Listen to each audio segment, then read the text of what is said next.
Today, special guest Trevor Loudon joins us to discuss the two most dangerous subversive communist organizations creating the semblance of revolution in America, the Road Socialist Organization and the Workers' World Party. You're watching Anarchy in America with Christian Gomez.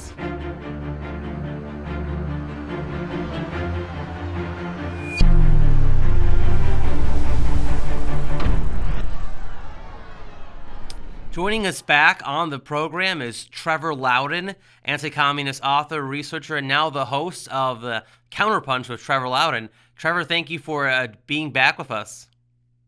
Hey, it's always a pleasure, Christian. Thanks for having me on. Thank you so much. So, back in the 1950s, when the scare of communism was most prevalent in American society, Americans were, of course, aware of the Communist Party USA and Soviet penetration and subversion in society. But now with the purported collapse of the Soviet Union and the alleged collapse of communism, Americans don't see the threat of communism like they used to. And now, the communist threat, would you say it's even more prevalent in the United States than what it was in the 50s through the 1980s? Yeah, absolutely. It's endemic now. People look at things like the LGBTQ movement. They look at things like the Dakota Access Pipeline protests. They look at the Women's March in Washington. They look at the Open Borders movement. They look at the anti-fracking movement, the movement for $15 an hour minimum wage, all of these things. And they look at them as something separate, but they're all part of the communist movement. They're all around us now. They are far more prevalent and far more dangerous than they ever were in the 1950s. And we have more than 20 communist parties now, not just one. Absolutely. And speaking of those 20 communist parties, who are the Road Socialist Organization? Their name seems to be popping up a lot in the media, especially with the recent shootings of George Floyd, Jacob Blake, and the most recent shooting again in Minneapolis that has caused the city to go in flames yet again, almost a year after the George Floyd shooting. So who are the FRSO? Yeah, FRSO, or Frizzo as they call themselves, the Road Socialist Organization, are a Maoist, Stalinist communist party. They have about 1,000 members, and they are active. They're really headquartered in Minneapolis and Chicago, but they have branches in California, very strong in Florida, in Texas, North Carolina, New York, Tucson, Arizona, Salt Lake City, Utah. So they're a Maoist, pro-Chinese communist group. They take their cues from communist China. They support North Korea. They even support Cuba, and they even support Putin's Russia. They also have very strong ties to the terrorist Popular Front for the Liberation of Palestine, the FARC in Colombia, and the New People's Army Communist Party of the Philippines. So they're heavily tied in to groups that are designated as terrorist organizations by the US State Department. About 1,000 members, very small, but they're extremely active. They are the major driving force behind the riots that we've seen in the last year and a half. I would put the responsibility 90% at their doorstep. Were they responsible for burning the police precinct in Minneapolis last year? Were they involved in that? The group that started the riots in Minneapolis is called the Twin Cities Coalition for Justice for Jamar, named after a young black kid who was killed by the police in 2015, Jamar Clark. Now, the head of that is Jess Sunden. She is a Road Socialist comrade. She is the wife of the political secretary of Freedom Road, Stephanie Yorick. Now, she takes credit for organizing the protests that started after the death of George Floyd. She talks of the joy she felt when she saw Precinct 3 being burnt to the ground. You listen to her, it sounds quite psychotic when you listen to her on tape, when I've got the tape, talking about the joy she felt. And then she goes on to talk about how the violence, the looting, the assaults, and the arson were an integral part of their movement. This was not peaceful protests hijacked by extremists. It was led by pro-Chinese communists right from the word go, and their intention was always violence, arson, and looting. Now, one of the leaders of the Freedom Road Socialist Organization is Frank Chapman, who was a former member of the Communist Party USA, and I believe he was in prison, and then he wrote a book about his experience in prison. But what is the significance of Frank Chapman in the Freedom Road Socialist and the communist movement as a whole? Yeah, Frank Chapman was in jail for life plus 50 years for his part in a St. Louis, Missouri robbery killing. But he became a jailhouse lawyer. He worked with the Communist Party USA. They got him sprung from jail. He was very close to Angela Davis, the iconic communist. And in the 70s, the Communist Party set up the National Alliance Against Racist and Political Repression.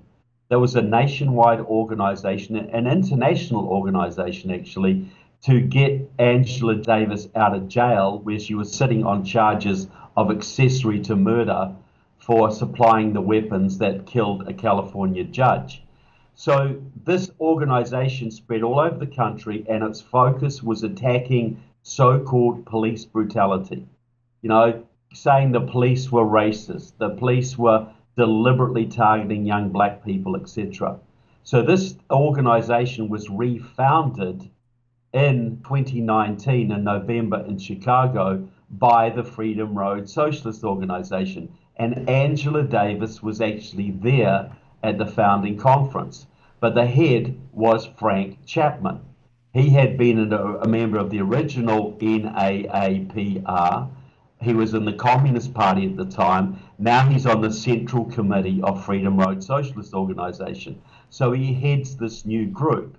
The Twin Cities Coalition for Justice for Jamar is the Minneapolis affiliation of that group.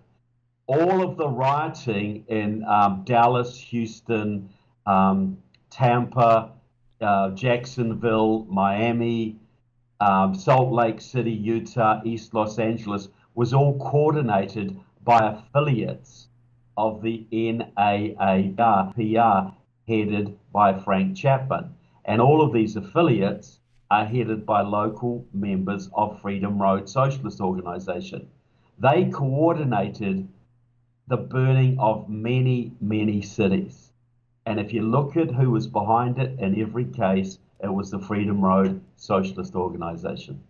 Now, during the Cold War, we had the list of subversive organizations from the Attorney General's office. We had committees in the House of Representatives and in the U.S. Senate internal security committees that were investigating the activities of Marxist-Leninist organizations, Soviet front groups, and Communist Party activities. Now we don't have any of that. Should those committees and investigations of subversive organizations be reconstituted? And if so, where would you rank Freedom Road Socialist, the Freedom Road Socialist Organization in terms of the need for surveillance or examination of that organization? Well, if America wants to survive, they should be reconstituted.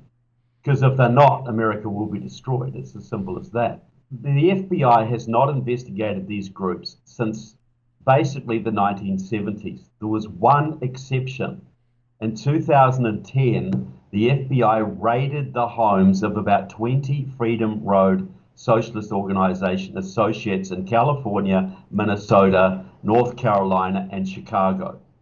And they took tons of stuff, and their charge was that these people were working with the Colombian FARC, with Hezbollah, the Iranian terrorist group, and the Popular Front for the Liberation of Palestine.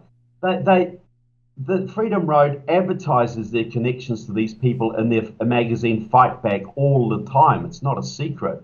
They were raided. They were going to be indicted. This was under the Eric Holder Justice Department. and the indictments all went away.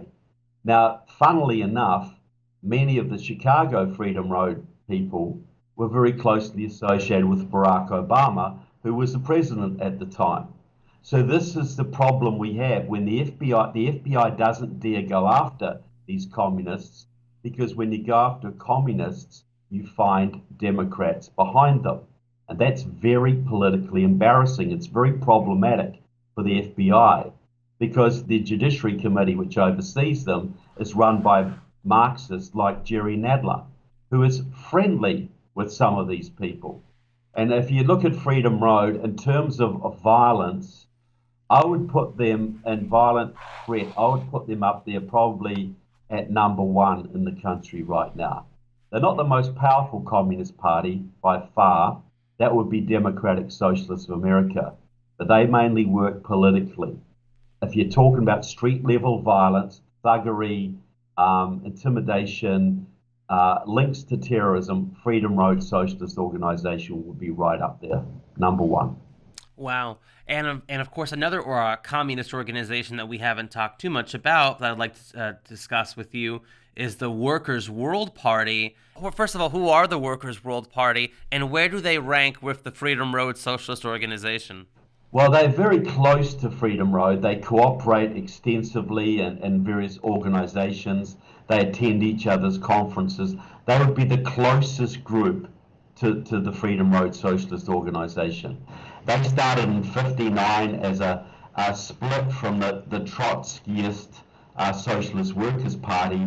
They became increasingly Maoist and Stalinist over the years. They were very big in the 70s. They were the most violent Communist Party in the 70s, very street level, very violent, very aggressive. They've faded a little bit since then. And in the last couple of years, they've split three ways. You still have the Workers' World Party, but there's another offshoot called the Socialist Unity Party, and another offshoot, which is most of the Detroit branch, called the Communist Workers' League. So it's still a very powerful organization. They are supportive of Putin's Russia, North Korea, China, Cuba. They attend the same conferences overseas that Freedom Road does, and they are close allies. I would put them in terms of violent threat. I would put them after the split, I would probably say they're number three. But they're definitely up there. They're definitely very violent, very dangerous, and very well connected overseas. In the past, Trevor, in different interviews that we've done, you have mentioned that Black Lives Matter is a totally Chinese-run operation, and I think you've connected it with the Freedom Road Socialist Organization. On one of the Workers' World Party's websites, they mention that they are involved in the Black Lives Matter movement. So how important is it for the American people and even law enforcement that might be watching this program to understand the connections between this BLM street movement and organizations like the Freedom Road Socialists and the Workers' World Party? Yeah, Workers' World and Freedom Road are both very active participants in the Black Lives Matter movement. But oddly enough, the Black Lives Matter itself was started by another group. It's hard to follow this.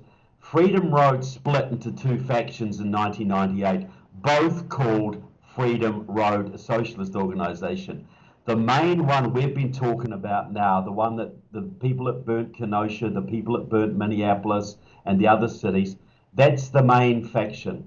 The other faction changed its name last year to Liberation Road, which made things a lot easier for me.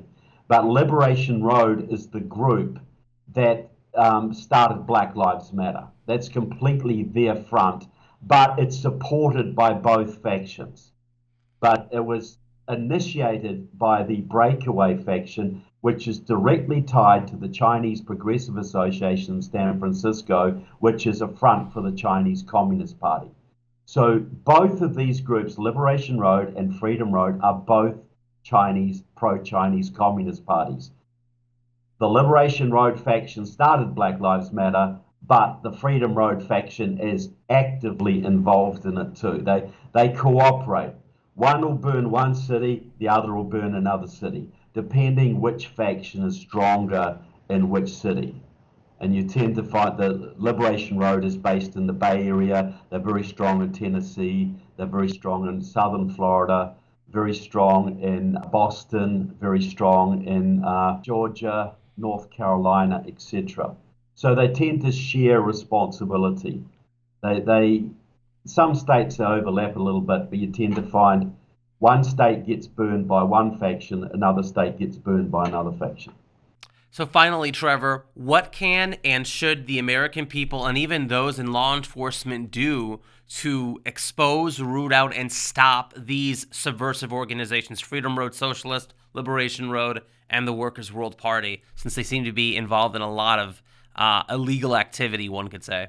Well, look, you can find a lot of information about these people in your local area on my website, keywiki.org, KEYWIKI.org. And I encourage local police to use my website to look at the radicals in the area so they know who they're dealing with. Because there's hardly been a race riot in America where at least one of these communist parties hasn't been involved. The anti-police movement is completely a communist movement.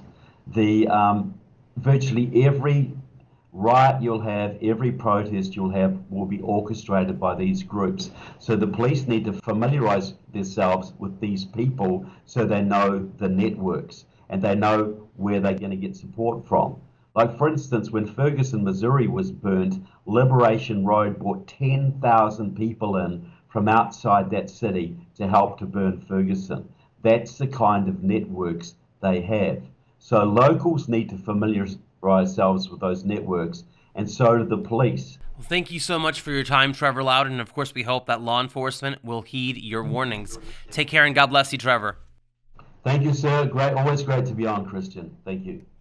In addition to visiting Trevor Loudon's keywiki.org website, we also recommend that you get copies of the Law Enforcement Charitable Foundation's Intelligence Brief 2020 Special Report, which contains both Trevor Loudon's detailed article about the Freedom Road Socialist Organization and my article about the Workers' World Party. As Trevor suggested, local police departments should reconstitute their intelligence departments, and this special report of the Intelligence Brief is an excellent resource for those in law enforcement. Copies of this and other issues can be purchased through them at 1-877-325-COPS. Until next week, stay informed and God bless.